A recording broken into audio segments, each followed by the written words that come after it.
నమస్తే metro voice కి స్వాగతం. సో ఈరోజు మనతో పాటు Bharatiya Janata party Visakha city general secretary Damodar Yadav గారు మనతో పాటు ఉన్నారు. అసలు ఆయన రాజకీయ ప్రస్థానం ఎలా ప్రారంభమైంది, రాజకీయాల్లోనికి రావడానికి ప్రేరేపణ ఏంటి, ఇవన్నీ అడిగి తెలుసుకుందాం. నమస్తే అండి దాము గారు. నమస్తే అండి. బాగుంది. పాలిటిక్స్ అంటేనే చాలా ఇంట్రెస్టింగ్ సబ్జెక్ట్. సో మీరు చాన్నాళ్ళ నుంచి రాజకీయాల్లో చాలా చురుకైన పాత్ర పోషిస్తున్నారు. అసలు రాజకీయాల్లోనికి రావాలని మీకు ఎలా అనిపించింది? ఏదో ఒక 10 మందికి సాయం చేద్దాం మెంటాలిటీ నాది, ఏదైనా హెల్ప్ఫుల్గా ఉండే మెంటాలిటీ నాది. 2008లో నేను ఇండిపెండెంట్గా పోటీ చేశాను. అప్పుడు 27th వార్డు, ఇప్పుడు 31 అయింది. అప్పుడు 2008లో నేను ఇండిపెండెంట్గా పోటీ చేసినప్పుడు అంటే ఏదో హెల్ప్ చేద్దామని మెంటాలిటీతోనే నేను దిగానండి. కొన్ని కారణాల వల్ల ఇండిపెండెంట్గా పోటీ చేసాం కాబట్టి మనకు అంత అవగాహన కూడా లేదు. బట్ ఇప్పుడైతే మొత్తం వార్డులో కూడా నేను అప్పుడప్పుడు తిరగడం, నెక్స్ట్ యూత్ అంతా నాకు ఏ పనులున్నా నాకు అడగడం, అలాగా వార్డు అంతా పరిచయాలు నాకు వార్డులోని. 2008 తర్వాత నేను ఏ పార్టీలో జాయిన్ అవ్వలేదండి. నిజం చెప్పాలంటే నాకు కొన్ని పార్టీలో కూడా అడిగారు పార్టీలో జాయిన్ అవ్వమని, కానీ నేను ఏ పార్టీలో జాయిన్ అవ్వలేదు. నేను 8th క్లాస్ 9th క్లాస్ ఉన్నప్పుడు నేను జైల్ రోడ్, ఓల్డ్ జైల్ రోడ్లో అక్కడ డాబాగడ్డ అండ్ గొల్లలపాలెం. అప్పుడు సూర్యనారాయణరావు గారు అని ఆయన డిప్యూటీ మేయర్ అండి, బీజేపీ. మా హౌస్ దగ్గరలోనే ఆయన హౌస్ కూడా. అప్పట్లో నేను బీజేపీ జెండా పట్టుకున్నా. సో అప్పటి నుంచి ఆయన్ని చూసి ఇన్స్పైర్ అయ్యారు. బీజేపీలోకి ఎందుకు జాయిన్ అవ్వడానికి కారణం ఏంటంటే డిసిప్లిన్ అండి. అంటే మీరు ఏ పార్టీ అయినా చూడండి, అంటే ఏ పార్టీ ఆ పార్టీ డిసిప్లిన్, కానీ మా పార్టీలోనే ఒక డిసిప్లిన్ అయితే కనుక కంపల్సరీ అంటే ఆ కండు వేస్తే ఆటోమేటిక్గా డిసిప్లిన్ వచ్చేస్తుంది. అంటే మీరు పార్టీ జెండా పట్టుకోవడంతోనే క్రమశిక్షణ, పార్టీ సిద్ధాంతాలు ఇవన్నీ. నేను ఆ టైంలోనే నేను అసలు బీజేపీలో ఉండాలని కూడా నాకు అంటే అప్పుడు నాకు తెలియదండి. బీజేపీ జెండా పట్టుకుని అయితే కనుక వీధుల్లోనే సందుల్లో తిరిగేవాడిని. అంటే ఆయనతో పాటు అప్పుడు ఎలక్షన్ టైంలో అప్పుడు డిప్యూటీ మేయర్ అండి ఆయన. ఆ తర్వాత నాకు 2008 తర్వాత ఇండిపెండెంట్గా పోటీ చేశానని చెప్పాను కదా. బీజేపీలోకి రావడం కారణం ఏంటంటే అది మీకు ఇప్పుడు నేను చెప్తున్నాను. ఫస్ట్ ఆఫ్ ఆల్ ఏంటంటే నేను 14 ఎలక్షన్లోనే నేను వర్క్ చేశానండి పార్టీకి. అప్పుడు నాకు అదృష్టం ఏంటంటే వెంకయ్య నాయుడు గారితో నేను అంటే ఆ ఎలక్షన్ టైంలోనే నాకు ఆయనతో పాటు తిరిగే అదృష్టం వచ్చిందండి. అంటే దాము గారు చాలామంది స్కూలింగ్ నుంచే పెద్ద అయితే ఇలా అవ్వాలి, లేకపోతే ఒక ఆఫీసర్ అవ్వాలి, లేకపోతే లాయర్ అవ్వాలి, డాక్టర్ అవ్వాలి, ఇలాంటి ఎయిమ్స్ ఉంటాయి. మీరు ఎప్పుడైనా స్కూల్ స్థాయి నుంచి నేను ఒక పొలిటీషియన్ అవ్వాలి అలాంటివి ఏమైనా అనుకున్నారా? అసలు కుటుంబ నేపథ్యం ఏంటండి? నేను అలాంటివి ఏమి కుటుంబం అంటే మా ఫాదర్ ఇక్కడే అండి, ఇక్కడ జిల్లా ఆరోగ్య కేంద్రంలోనే నాన్నగారు ఎంప్లాయ్. మొత్తం అక్క, నాకు ఒక చెల్లి, అంటే మదరు. తర్వాత నాకు వైఫ్ మాధురి తన పేరు, మా అబ్బాయి దక్షిత్ సాయి. అంటే చిన్నప్పటి నుంచి ఏదో అవ్వాలని అలాంటి ఆలోచన అయితే ఏం లేదండి. కాకపోతే ఏదో ఒక 10 మందికి సాయం చేద్దాం ఆ మెంటాలిటీ అయితే నాకు ఉంది. అలాంటి మెంటాలిటీ ఉన్నప్పుడు పొలిటికల్గా ఉంటే బెటర్ కదండి, అవకాశం ఉంటుంది దేనికైనా సరే. పార్టీ సపోర్ట్ ఉంటుంది, జస్ట్ మనకు తెలిసిన వాళ్ళ సపోర్ట్ ఉంటుంది, దాని నుంచి ముందుకు వెళ్ళచ్చు. అంతేగాని ఫస్ట్ నుంచి నేను ఏదో పొలిటికల్గా అవ్వాలనే ఆలోచన అయితే నాకేం లేదండి. కాకపోతే ఇప్పుడు పార్టీలోని నాకు మంచి గుర్తింపు వచ్చింది.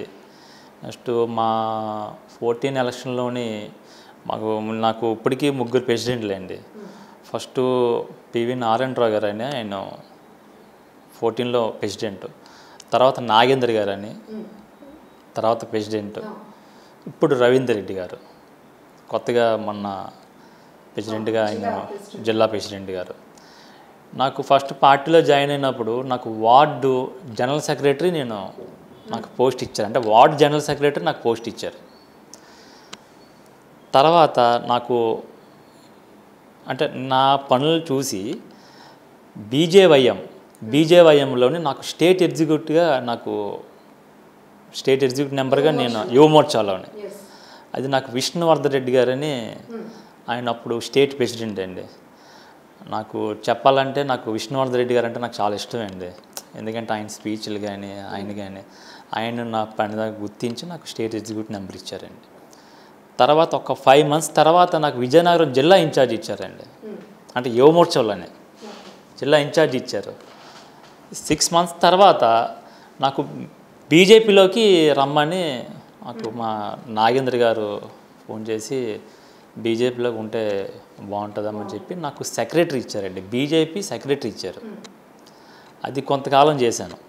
అంతే, అది సెక్రటరీ ఒక 1.5 years చేశాను. సిటీ వైస్ ప్రెసిడెంట్ ఇచ్చారు. మళ్ళీ సిటీ వైస్ ప్రెసిడెంట్ ఇచ్చారు. సిటీ వైస్ ప్రెసిడెంట్ నేను ఒక 1 month 15 days చేశాను అంతే. వెంటనే మళ్ళీ సిటీ జనరల్ సెక్రటరీ నాకు ఇచ్చారు. అంటే నెల 15 days తిరగకముందే నాకు సిటీ జనరల్ సెక్రటరీ ఇచ్చారు. అంటే ఒక రూలింగ్ పార్టీ, ఒక central party city general secretary ఈ పోస్టులన్నీ ఇచ్చారంటే మామూలుగా విషయం కాదు కదండి. అంటే ఆ ఎగ్జైట్మెంట్ మీ ఫేస్లో కనిపిస్తుంది. అతి తక్కువ కాలంలోనే ఒక కార్యకర్త స్థాయి నుంచి ఈరోజు భారతీయ జనతా పార్టీ అంటే సెంట్రల్లో చాలా కీలకంగా ఉన్నటువంటి పార్టీలో ఒక సిటీకి జనరల్ సెక్రటరీగా వర్క్ చేస్తున్నారు. అంటే మీరు ఒకటి నమ్ముతారా, కష్టపడి పనిచేసే కార్యకర్తకి ఎప్పుడు గుర్తింపు ఉంటుందని అంటే ప్రతి పార్టీ చెప్తూ ఉంటుంది. సో బీజేపీ విషయంలో దాన్ని ఏమంటారు? ఇప్పుడు నా వరకు చూశారు కదా, నేను వార్డ్ జనరల్ సెక్రటరీ నుంచి నేను ఈ స్థాయికి వచ్చానంటే పార్టీ ప్రతిదీ ఏ కార్యకర్తనైనా సరే పార్టీ అయితే కంపల్సరీ గుర్తిస్తుందండి. ఎందుకంటే ఫర్ ఎగ్జాంపుల్ మీరు ఎవరైనా మినిస్టర్లు వచ్చారనుకోండి, సెంట్రల్ మినిస్టర్లు వచ్చారనుకోండి, కేవలం కార్యకర్తలతోనే వాళ్ళు మాట్లాడతారండి. ఇప్పటికి కిషన్ రెడ్డి గారు వచ్చినా, మన రాజ్నాథ్ సింగ్ గారు వచ్చినా, ఏ మినిస్టర్లు వచ్చినా సరే కార్యకర్తలతో మాట్లాడి వాళ్ళతో ఫోటోలు తీయించుకొని అదైతే ఉంటుందండి పార్టీలోనే. అంతేగాని ఇప్పుడు మనకి గుర్తింపు అనేది ఎలాగొస్తుందండి? అంటే మీరు 2008లోనే ఇండిపెండెంట్గా అంటే కార్పొరేటర్గా పోటీ చేసేందుకు సిద్ధమయ్యారు. సో అప్పట్లోనే కాంగ్రెస్ పార్టీ కానీ లేకపోతే టీడీపీ పార్టీ మంచి యాక్టివిటీగా ఉన్న సమయంలో కూడా మీరు ఇండిపెండెంట్గా వెళ్ళారు. సో ఎందుకు అలా ఇండివిజువాలిటీ తీసుకున్నారు స్టార్టింగ్లో? అంటే నాకు అప్పుడు నాకు కాంగ్రెస్లో జాయిన్ అవ్వాలి, టీడీపీలు జాయిన్ అవ్వాలి. ఎందుకంటే ఆ పార్టీల సంగతి అంటే నేను ఏ పార్టీని వేరేగా ఏం మాట్లాడనండి. ఎందుకంటే ఇప్పుడు జనాలు అందరికీ తెలుస్తున్నాయి ఇప్పుడు కాంగ్రెస్ పార్టీ ఏమైంది అనేది. ఇప్పుడు అసలు అడ్రస్ ఉందండి? సో అప్పట్లోనే గమనించారు. తెలుస్తుందా పోనీ చెప్పండి? లేదు కదండి. అంటే ఎందుకు అలా పడిపోవడం కారణం కూడా జనాలు అర్థం చేసుకున్నారు. ఇప్పుడు బీజేపీ అయినా సరే సెంట్రల్ పార్టీ, మోడీ గారు చేసే పనులు ఎలాంటి పనులు చేస్తున్నారు మొత్తం దేశం అంతా చూస్తుంది, అన్ని స్టేట్లు చూస్తున్నారు, వేరే దేశాలు కూడా మన దేశం కాసి ఇప్పుడు చూస్తున్నారు. మరి అలాంటి మోడీ గారి నాయకత్వంలోనే మరి మేమంతా చేయడం అంటే మాకు అదృష్టమే కదండి. సో అంటే 2 విడతలుగా కేంద్రంలో ప్రభంజనం సృష్టించినటువంటి భారతీయ జనతా పార్టీ ఒకే ఒక్క సీటుతో గెలుపొందిన జనసేనతో పొత్తు పెట్టుకోవడంలో అంటే ఒక కార్యకర్త నుంచి మీరు అనేక పోస్టుల్లో పదవిలో ఉండి వచ్చారు. సో మీ అభిప్రాయం ఏంటి దానిపైన? ఇప్పుడు పవన్ కళ్యాణ్ గారు ఆయన మాట్లాడే తీరు చూశారు కదా, ఆయన సిద్ధాంతాలు మాకు మ్యాచ్ అవుతాయండి. ఇప్పుడు ఎవరైనా ఉన్నారు, ఫ్రెండ్షిప్ చేయడం తప్పేం కాదు కదండి. ఇప్పుడు పవన్ కళ్యాణ్ గారు ఎందుకు మా పార్టీని ఎంచుకున్నారు? మేము చేసే పద్ధతులు కానీ మేము చేసే పనులు కానీ ఆయన గుర్తించారు కదండి. గుర్తించబట్టే కదా మా పార్టీతో పొత్తు పెట్టుకున్నారు. ఇప్పుడు వేరే పార్టీలతో ఎందుకు పొత్తు పెట్టుకోరండి? మా పార్టీ సిద్ధాంతాలు ఆయనలో మనసులో కలిగి మా పార్టీతో పొత్తు పెట్టుకున్నారు. ఇప్పుడు ఏదైనా బలం పెంచుకోవడానికి పొత్తు పెట్టుకోవడం తప్పేం కాదు కదండి. అంటే యాజ్ ఏ జనరల్ సెక్రటరీగా మీకున్న అనుభవంతో చెప్పండి, ఈ పొత్తు అనేది లాంగ్ రన్ కంటిన్యూ అయ్యే అటువంటి సిచ్యువేషన్స్ కనిపిస్తున్నాయా? అంటే మ్యూచువల్గా తీసుకునేటువంటి నిర్ణయాలు కావచ్చు, ఆ జనసేనలో ఉన్న నాయకులు కావచ్చు, బీజేపీ నాయకుల పరంగా ఎలా అనిపిస్తుంది స్టేట్లో చూస్తే? ఇప్పుడు ప్రెజెంట్ జనసేన కార్యకర్తలు కానివ్వండి అందరూ బీజేపీ వాళ్ళతోని మా పార్టీతోనే బాగానే ఉంటున్నారు, మేము వాళ్ళతో బాగానే ఉంటున్నాం. వాళ్ళు కూడా మాతో పాటు కలిసి అంటే ఇంకా మన పార్టీ అనుకునే వాళ్ళు కూడా వస్తున్నారు, మేము కూడా వాళ్ళతో పాటు నడుస్తున్నాము. అండర్స్టాండింగ్ ఉండబెట్టి కదండి ఈ రోజు వరకు కూడా ఇప్పటి వరకు మేము కలిసే పని చేస్తున్నాం. ఓకే, అంటే ఇక్కడ వైసీపీ గురించి ఒక పాయింట్ మాట్లాడుకోవాలంటే 151 సీట్లతో అధికారంలోకి వచ్చిన వైసీపీ సెంట్రల్ నుంచి కొన్ని పనులు చేసుకోవాలి అంటే ఇక్కడ కూడా స్టేట్ గవర్నమెంట్ సెంట్రల్ గవర్నమెంట్ మధ్య ఒక మ్యూచువల్ అండర్స్టాండ్ అనేది వెళ్తే బాగుంటుంది అనేది సామాన్య ప్రజల నుంచి కూడా వినిపిస్తున్నమాట. అంటే లీడర్గా మీరేమంటారు? ఇప్పుడు వైఎస్ఆర్ పార్టీ చేసే పనులన్నీ ఇప్పుడు అందరికీ తెలుస్తున్నాయి. ఎందుకంటే మేము ఈ టైంలో మాట్లాడేది కూడా మాకు ఇది కరెక్ట్ కాదు. లాక్డౌన్ టైంలో కూడా ప్రజలు గుర్తిస్తున్నారు ఏ పార్టీ ఏ పనులు చేస్తుంది అనేది కూడా అందరికీ తెలుస్తుంది. ఇప్పుడు ఈ టైంలోని ఒక విషయం అండి, ఇప్పుడు మోడీ గారు జనతా కర్ఫ్యూ అని ఒక పిలుపునిచ్చారు. అందరు ఎంత బాగా పాటించారండి. అసలు మేమే బయటకు వచ్చే క్లాప్స్ కొడుతుంటే నాకే అనిపించింది చాలా మంచి పార్టీలో ఉన్న నాకే గర్వంగా అనిపించింది. అంటే మొత్తం 2 రాష్ట్రాలు తెలంగాణ ఇక్కడ అన్ని స్టేట్లు కూడా ఆయన పిలుపుకి ఫాలో అయ్యారా లేదండి. అలాంటి వ్యక్తి ఒక ప్రధానమంత్రి అయ్యి ఉండి, ఇంకో విషయం కూడా నేను మీకు చెప్తున్నానండి, ఆ ప్రధానమంత్రి గారు అయ్యి ఉండి అంటే సీనియర్ నాయకులు అంటే ఇప్పుడు మన బీజేపీలోని సీనియర్ నాయకులు ఉంటారు కదండి, కొద్దిగా ఓల్డ్గా, అలాంటి వాళ్ళకి ఫోన్లు చేసి మీరు ఎలా ఉన్నారు ఏంటి అంత బాగున్నారా లేదా అంటే ఒక ప్రధానమంత్రి స్థాయిలో ఉండి ఫోన్లు చేసి అడుగుతున్నారంటే ఆయన ఒక పనితనం అనేది గుర్తించండి మీరే. ఏ ప్రధానమంత్రి చేశారండి ఈ టైం ఈ రోజు వరకు చెప్పండి. ఒక సీనియర్ నాయకులకి ఫోన్ చేసి బీజేపీలోని ఒక సీనియర్ నాయకులకి ఫోన్ చేసి ఒక ప్రధానమంత్రి స్థాయిలోని ఫోన్ చేసి అడుగుతున్నారంటే చెప్పుకోకొద్ది విషయమా కాదో చెప్పండి. ఆయన ఈ టైంలో ఆయన ఎంత బిజీగా ఉన్నా సరే ఫోన్ చేసి ఎలా ఉన్నారు ఏంటి జాగ్రత్తగా ఉండండి. ఇవన్నీ ఇంకా మీకు రెట్టింపు ఉత్సాహం ఇస్తున్నాయి. అంతే కదండి. ఓకే, ఇప్పుడు మోడీ గారి వ్యక్తి ఫోన్ చేసి మొన్న మా మాధవ్ గారు ఎమ్మెల్సీ మాధవ్ గారు వాళ్ళ ఫాదర్కి మా గురువు గారు ఆయనకి ఫోన్ చేసి ఎలాగున్నారు చలపతిజీ అని ఫోన్ చేసి అడుగుతుంటే మాకు ఆనందమే కదండి. మీకు చాలా బాగుంటుంది. ఇప్పుడు ఒకటే అండి, ఇప్పుడు కాంగ్రెస్లోని అది సెంట్రల్ పార్టీ ఒక ప్రధానమంత్రి అయ్యి ఉండి ఎవరైనా అలాగ ఫోన్లు చేయడం కానీ ఎప్పుడైనా మీరు విన్నారండి? అవన్నీ మీరు గుర్తించాలి కదండి. మరి మా పార్టీలో మాకు మోడీ గారు అంటే మాకు చాలా ఇష్టం. ఆయన నాయకత్వంలోనే మేమంతా నడుస్తాము. ఇక్కడ కూడా మాకు స్టేట్ నాయకులు కానివ్వండి, సిటీ నాయకులు కానివ్వండి, ప్రతి ఒక్కరు కూడా అందరినీ కార్యకర్తల దగ్గర నుంచి అందరినీ కూడా బాగానే ఆదరిస్తున్నారండి. దాము గారు 2008లోనే మీరు ఇండిపెండెంట్ క్యాండిడేట్గా పోటీలోనికి వెళ్ళే ప్రయత్నం చేశారంటే ప్రజా సమస్యలపై మీకు చాలా వరకు ఒక అవగాహన కానీ పట్టు కానీ ఉంటుంది. సో స్టిల్ ఇప్పుడు 2019 ఎన్నికల్లో కూడా అంటే ఈ కంటిన్యూటీలో చూస్తే కనుక ఇప్పుడు మళ్ళీ మీరు కార్పొరేటర్ అభ్యర్థిగా 31వ వార్డు నుండి పోటీ చేయబోతున్నారు. సో అంటే ప్రధానంగా మీరు గుర్తించినటువంటి ప్రజా సమస్యలు ఏంటి అనుకోవచ్చు?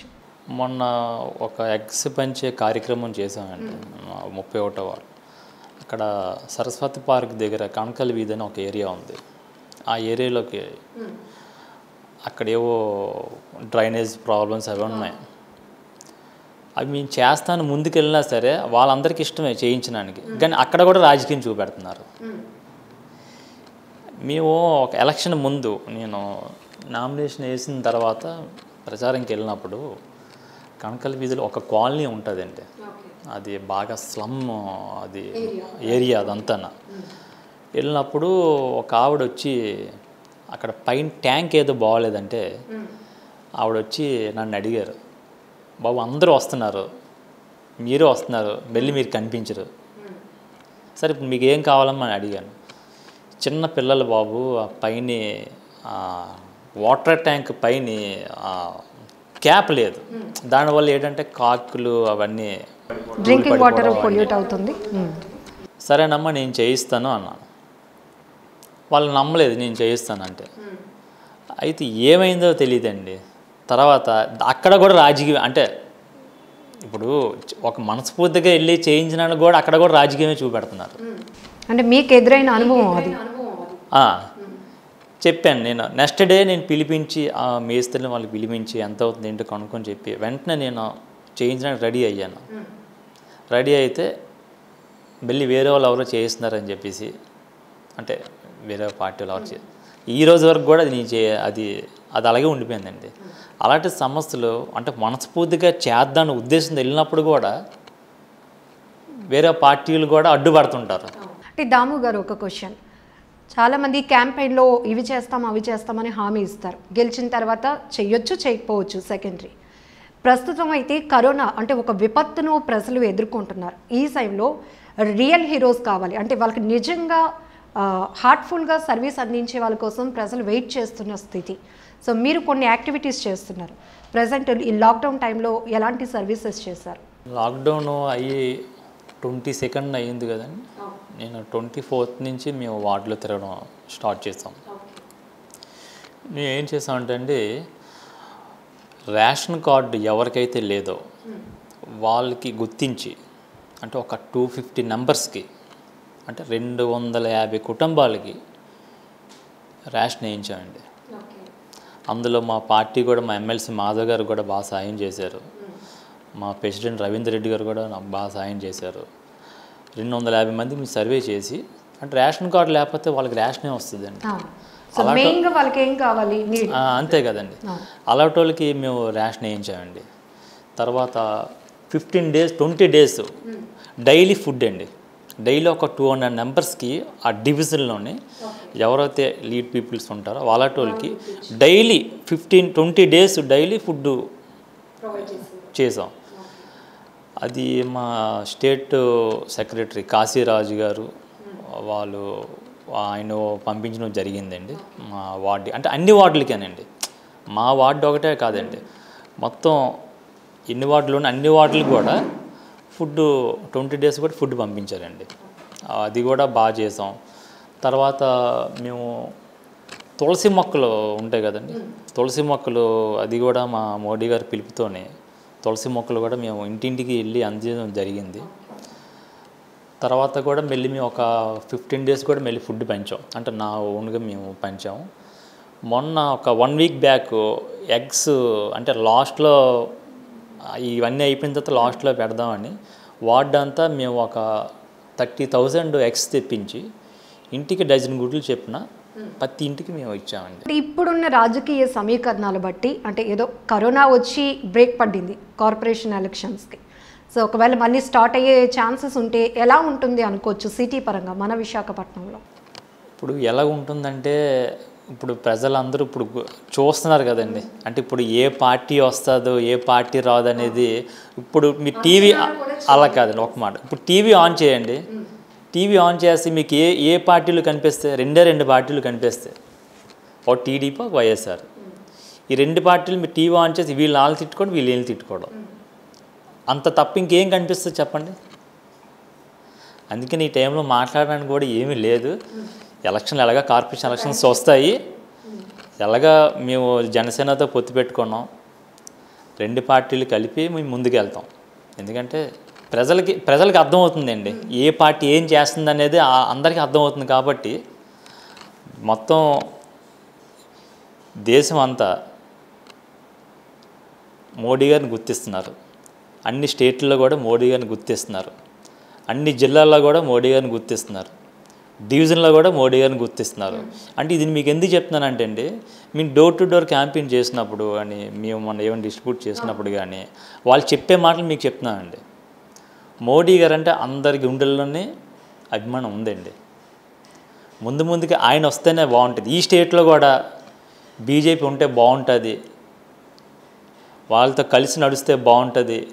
ఎందుకంటే ఇప్పుడు మేము వెళ్తున్నాం మా పార్టీలో కూడా మా డివిజన్లో కూడా మొన్న ఒక 3-4 members మా పార్టీలో జాయిన్ అయ్యారండి.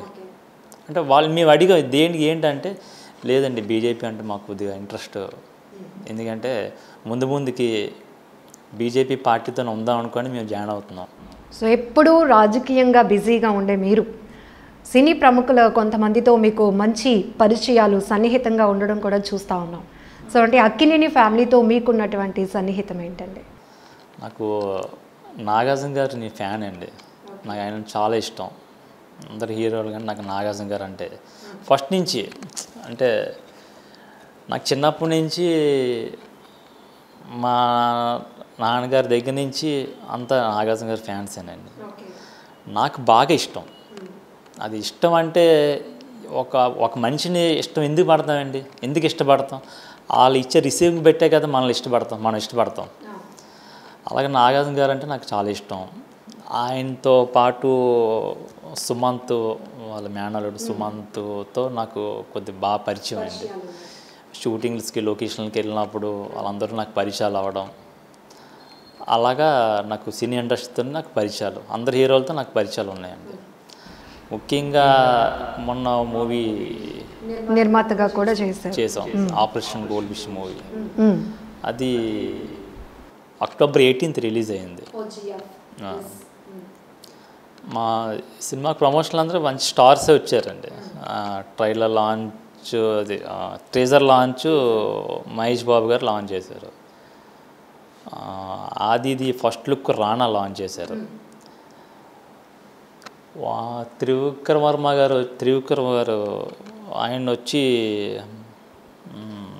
మా అబ్బుర్ రవి గారు అని మా మూవీలో మెయిన్ విలన్ చేశారు. ఆయన ఫస్ట్ లుక్ ఆయన లాంచ్ చేశారు. నెక్స్ట్ మనోజ్ నందాని ఆయన సెకండ్ విలన్, తన first look Vijay Devarakonda launch చేశారు. అంటే ఎంతమంది వస్తున్నారంటే మా ఏదో సినిమాలో ఉందనే కదా. అంటే ఆర్టికల్ 3% మీద చేసామండి సబ్జెక్ట్ అది. అంటే మనం ఏదో ఆ సినిమా మీద డబ్బులు సంపాదించేద్దాం, అది ఒక మంచి సినిమా చేసాం. అంటే అది కూడా వినాయకుడు టాక్స్ ప్రొడక్షన్స్ అని ఒక లాంచ్ చేసామండి. అది ఆ డైరెక్టర్ సాయి కిరణ్ అడివి అని, మన వినాయకుడు విలేజ్లో వినాయకుడు కీరింత, మేమంతా ఫ్రెండ్సే అండి. అసలు ఎప్పటి నుంచి అనుకుంటున్నాం ఏదో ఒక సినిమా చేద్దాం, అలా కుదిరింది. ఉత్సాహంతో సెకండ్ ప్రాజెక్ట్ ఏమైనా ప్లాన్ చేస్తారా మళ్ళీ? సెకండ్ ప్రాజెక్ట్ అంటే యాక్చువల్లీ మొన్న ఎలక్షన్ ఉండడం వల్ల ఆగిందండి. అండ్ డెఫినెట్గా ఈ ప్రొడక్షన్లో అయితే మేము మూవీస్ కంటిన్యూ చేస్తామండి. ఎందుకంటే ఇక్కడ ఈ ఆగేదైతే ఏం లేదండి. మాది ఒక టీం అండి. ఆ టీంలోని మేమంతా కలిసి ఒక 5 members 7 members అంతా కలిసి చేస్తాం మేము. ఇంత బిజీలో కూడా మా ట్రైలర్ లాంచ్ ఎవరితో లాంచ్ చేయాలి అనుకుంటే నాగార్జున గారు అప్పుడు బిగ్ బాస్లో బిజీగా ఉన్నారండి, చాలా బిజీగా ఉన్నారు. ఆ టైంలోని మేము అడగడం, ఆయన కాదనకంట రమ్మని పిలిచి బిగ్ బాస్ హౌస్లోనేనండి అది ట్రైలర్ లాంచ్ చేశారు. అసలు చాలా చాలా హ్యాపీ ఫీల్ అయ్యాండి. అంటే నేను ఎందుకు చెప్తున్నానంటే అండి, బిగ్ బాస్ అంటే ఎంత బిజీలో ఉన్నారు, అసలు ఆ లోపలికి వెళ్ళాలని కూడా అసలు అలౌ చేయరండి. ఆ టైంలో కూడా పిలిపించి ట్రైలర్ లాంచ్ చేశారంటే నిజంగా ఈ మెట్రో వాయిస్ ఛానల్ ద్వారాగా నేను ఆయనకి నిజంగా ధన్యవాదాలు తెలుపుకుంటున్నానండి. అంటే ఆర్టికల్ 370 ఈ థీమ్తో ఆ మూవీ అని చెప్తున్నారు, OGF. సో అది చాలా ఇంట్రెస్టింగ్ సబ్జెక్ట్. అంటే ఆర్టికల్ 370 మీద చేసినాం అంటే ఒక కాశ్మీర్లోని మీరు అంటే సినిమా చూస్తే మీకు అర్థమవుతుందండి. సో తప్పకుండా చూడాలి అది. ఎందుకంటే కాశ్మీర్లో కూడా మేము షూట్ చేసాం. అంటే అంత సస్పెన్స్గా ఉంటుంది మూవీ అంతనా. అది అమెజాన్ ప్రైమ్లో పెట్టాం, మీరు ఒకసారి చూడండి. ఎందుకంటే చూసిన కొద్దీ నెక్స్ట్ ఏంటి అంటే అది అంటే ఇప్పుడు సినిమా ఏదో మనకి ఆడియాలి డబ్బులు వచ్చేయాలని ఆ కాన్సెప్ట్ అయితే మేము సినిమా తీయలేదండి. ఏదో ఒక మంచి సినిమా తీసాం. అది కొన్ని కారణాల వల్ల రిలీజ్ లేట్ అవ్వడం వల్ల కొద్దిగా అలా డిలే అయ్యిందండి. లాస్ట్ ఇయర్ అక్టోబర్ 18th మేము రిలీజ్ చేసాం సినిమా. అలాగే మన రామ్ హీరో రామ్ కూడా తను కూడా మా సినిమాలో ఒక సాంగ్ లాంచ్ చేశాడండి. తనకు కూడా అసలు థ్యాంక్ యూ చెప్పాలి. ఎందుకంటే తను కూడా ఇస్మార్ట్ శంకర్ షూట్లో ఉన్నప్పుడు నేనప్పుడు ఇక్కడ ఆ రోజు మా అమిషాయ్ గారి మీటింగ్ ఉందండి, నేను వెళ్ళాలి హైదరాబాదు. ఈవినింగ్ 5 o'clockకి ఇక్కడ మీటింగు. నేను అది కూడా మా ప్రెసిడెంట్ గారితో పర్మిషన్ అడిగి ఇక్కడ అన్ని పనులు చూసుకొని, అప్పుడు మా నాగేంద్ర గారు అండి ప్రెసిడెంట్ గారు పర్మిషన్ తీసుకొని అప్పుడే నేను ఎయిర్పోర్ట్కి వెళ్ళి అక్కడ ఫ్లైట్ దిగ్గానే నేను రామ్ని కలిసి అక్కడ సాంగ్ లాంచ్ చేస్తాం. సో ఇటు పొలిటికల్గా అటు సినిమా ఇండస్ట్రీ పరంగా ప్రముఖులతో అయితే ఒక మంచి సన్నిహితం కంటిన్యూ చేస్తున్నారు. సో వెరీ యంగేజ్లో మీరు రాజకీయంలోనికి రావడం జరిగింది. సో ఇప్పుడున్న యంగేజ్లో ఉన్న వాళ్ళకి రాజకీయాల మీద ఒక ఒపీనియన్కి వచ్చేవారు చాలామంది. సో మీరు ఎలాంటి అడ్వైజ్ ఇస్తారు? మంచి మనసుతో పనులు చేస్తే ఎవరైనా రావచ్చండి రాజకీయ. ప్రజలు కూడా అదే విధంగా ఆదరిస్తారంటారు. ఎందుకంటే ఒకరికి హెల్ప్ చేసే మెంటాలిటీ ఉండాలి. ఒకరికి హెల్ప్ చేసే మెంటాలిటీ లేకపోతే రాజకీయంలో రావడం వేస్ట్ అండి. మామూలుగా హెల్ప్ చేయకపోతే ఇంక రాజకీయంలోకి వచ్చి ఇంకేం హెల్ప్ చేస్తారండి? అది కూడా గుర్తించాలి కదా. సో 31వ వార్డు నుంచి బీజేపీ పార్టీ నుంచి అభ్యర్థిగా పోటీ చేయబోతున్నటువంటి మీరు ఒక ప్రత్యేకత వార్డు ప్రజలకు ఏం చూపించబోతున్నారు? ప్రధానంగా అక్కడ ఉన్నటువంటి సమస్యలపైన వేటిపైన ఫోకస్ ఉంటుంది? ఇప్పుడు ఎలక్షన్ ఇప్పుడు మహా అయితే ఒక 2-3 మంత్స్లో అంటున్నారు, కానీ ఈ కరోనా ఇలా ఉంటే కనుక అవ్వదండి. చాలామంది ఈ ఇయర్లో పెడతాను అంటున్నారు, కానీ ఒకటి మాత్రం నేను చెప్పగలనండి, 31వ వార్డు ప్రజలకి ప్రతి ఒక్కరు కూడా టీడీపీ గవర్నమెంట్ ఏం చేసింది, ఇప్పుడు వైఎస్ఆర్ గవర్నమెంట్ ఏం చేసింది అందరికీ అర్థమవుతుంది. మేము జనసేనతో పొత్తు పెట్టుకున్నాం. జనసేన బీజేపీ కలిపి మేము కానీ వార్డులో అధికారంలోకి వస్తే కనుక మేము చేయవలసిన పనులు ఎలా చేస్తాం అనేది గెలిచిన తర్వాత ప్రజలే చూస్తారు. ఎందుకంటే ఇప్పుడు మనం ఏం గెలవకుండా మనం కూర్చొని మాట్లాడలేమండి. ఎందుకంటే అప్పుడు ఏది లేదు మాట్లాడేసేటప్పుడు ఏం చేస్తారు, గెలిచిన తర్వాత మనకి గుర్తించి, ఎందుకంటే నేను కూడా ఇప్పుడు మనం గెలవాలి అని ఒక పట్టుదల ఉంటేనే మనం ఏదైనా చేయొచ్చండి. కానీ అందరూ ఇప్పుడు వార్డులో నేను తిరిగాను కాబట్టి అందరూ అయితే కనుక బీజేపీ అభిమానులు అయితే కనుక చాలామంది ఉన్నారండి. అంటే మా వార్డే కాదండి, అన్ని వార్డులో ఓవరాల్గా మీరు మామూలుగా మీరు ఎంక్వైరీ చేయొచ్చు, సర్వే చేయొచ్చు. మోడీ గారి బీజేపీ అభిమానులు అయితే కనుక చాలామంది ఉన్నారండి. మేము దాన్ని బట్టి ముందుకెళ్తాము. బీజేపీ జనసేన కలిపి ముందుకెళ్తుంది. ప్రజలందరూ మమ్మల్ని గుర్తిస్తున్నారు, దాన్ని బట్టి మేము ముందుకెళ్తామండి. దాము గారు, కార్పొరేషన్ ఎలక్షన్స్ అనేది ఆ ఎపిసోడ్ పక్కన పెడితే విశాఖను ఎగ్జిక్యూటివ్ క్యాపిటల్గా వైసీపీ ప్రభుత్వం చేయాలని తీవ్రమైన ఆలోచనలో కానీ అలాగే ప్రక్రియ మొదలుపెట్టింది అనే వార్తలు కూడా మనం చూస్తూ ఉన్నాం. సో దీనిపైన మీ ఒపీనియన్ ఏంటి? ప్రశాంతంగా ఉండే వైజాగ్ని ఎందుకండి చెడదీయడం క్యాపిటల్ పెట్టి? ఇప్పుడు మన వైజాగ్ అంటే కూల్ ఏరియా ఇదంతా. ఇప్పుడు క్యాపిటల్ వస్తే ఏంటి ఉపయోగం? అసలు ఏం అర్థం అవ్వదు. అసలు ఎందుకు పెడుతున్నారు కూడా ఎవరికి అర్థం అవ్వట్లేదు అసలు. ఇప్పుడు భూముల రేట్లు పెరిగితే అంటే ఆల్రెడీ మన వైజాగ్ భూముల రేట్లు ఆల్రెడీ పెరిగి ఉన్నాయి, అవి ఎప్పటికైనా పెరుగుతాయి. ఎందుకంటే అందరూ ప్రతి ఏ జిల్లా చూసినా సరే మన వైజాగ్నే గుర్తిస్తారు అందరూ. ఇక్కడ క్యాపిటల్ తేవడం వల్ల పెద్దగా అయితే ఏ ఉపయోగం లేదండి. అంటే డెవలప్డ్ సిటీ కాబట్టి అన్నీ ఇక్కడే ఉన్నాయి కాబట్టి అనుకూలంగా ఉన్న ప్రాంతం పెట్టుబడులు మరిన్ని ఎక్కువ రావడానికి ఛాన్సెస్ ఉన్నాయి అనేది వైసీపీ రీజన్ చెప్తుంది. అది వాళ్ళు కూడా చెప్తున్నారు. ఆల్రెడీ డెవలప్ అయ్యింది మన వైజాగ్. ఇప్పుడు ఏ ఏరియా చూసినా అంత డెవలప్ ఉన్న ఏరియా ఇదంతా. ఇంక వీళ్ళు వచ్చి ఇక్కడ క్యాపిటల్ పెట్టి ఏం డెవలప్ చేస్తారనేది మాకైతే ఏం అర్థం అవ్వట్లేదు. అంటే పార్టీ పరంగా చూసుకుంటే కొంతమంది ఇది ఖరాఖండిగా వ్యతిరేకిస్తున్నామని చెప్తున్నారు. కేంద్ర స్థాయిలో చూస్తే కనుక మోదీ గారు కానీ అలా దీనిపైన ఖండిస్తూ ఏమీ రాలేదు. సో అంటే మీ ఎక్స్పెక్టేషన్ ఎలా ఉండబోతుంది? అంటే పార్టీ దీన్ని యాక్సెప్ట్ చేయదు అని అనుకుంటున్నారా?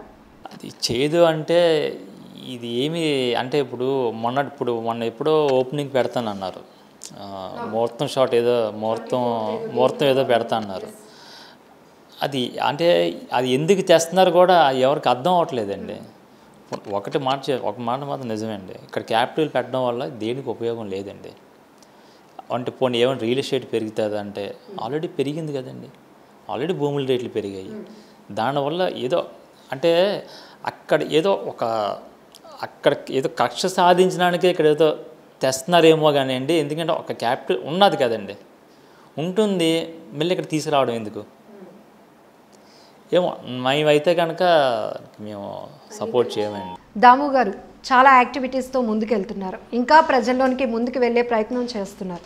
ఫ్యూచర్ అంబిషన్ ఏమైనా పెట్టుకున్నారా? కార్పొరేటర్గా గెలడం, ప్రజలకి ఏదో సాయం చేయడం. ఫస్ట్ అయితే నాకు అదే నేనంతా మైండ్ అంతా ఇప్పుడు నేను దీని మీదే పెట్టానండి.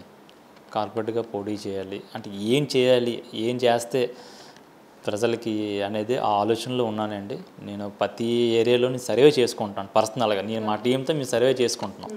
అంటే ఎంతవరకు మనం ముందుకు వెళ్ళగలం, ఎలాగా మనం ఓటింగ్ వేయించుకోగలం, ఎలాగనేది దాన్ని బట్టి మేము ప్రజల్లోనికి వెళ్ళి ప్రజలకి ఏం కావాలి తెలుసుకునే ప్రయత్నంతో గెలవాలి అనుకుంటున్నాం. అంతే. ఇప్పుడు ప్రెజెంట్ అయితే మేము అలాగే వెళ్తున్నామండి.